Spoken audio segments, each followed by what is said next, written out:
মায়েরা খেয়াল করে শুনেন, আপনাদের ড্রেস কেমন হবে? নাম্বার 1, আপনার পুরো দেহটা ঢাকা থাকতে হবে। যে ড্রেস পরবেন, you should cover your whole body. শুধু হাতের এই 2 কবজি আর চেহারা খোলা রাখতে পারবেন, তবে চেহারা ঢেকে রাখা উত্তম। একজন মহিলা বোরকা পড়ছে কিন্তু চেহারা খোলা, তার হেজাব হয় নাই, পর্দা হয় নাই, এটা বলা যাবে?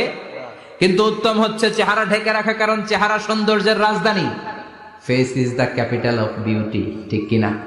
চেহারা দেখলাম তো সব বোঝা গেল, ঠিক কিনা? কেমন মাধুর্যতা আছে, দেখতে কেমন সুন্দরী কিনা সব বোঝা যায়। এজন্য চেহারাটাও ঢেকে রাখবেন, চোখটা খোলা রাখবেন। বিশ্বনবীর স্ত্রী উম্মে সালামা বলে, দেখার জন্য আমার 2 চোখের দরকার নাই, লাগবে 1 চোখ। উনি আরেক চোখের মধ্যে আরেক কাপড় দিয়ে রাখতেন, এমনি তাকাইতেন।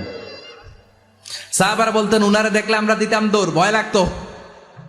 চোখ একটা দেখা যায় আর একটা খোলা, উনারে দেখে আমরা এদিক সেদিক পালিয়ে যেতাম। আবার অনেক মহিলারা পা ঢাকে না,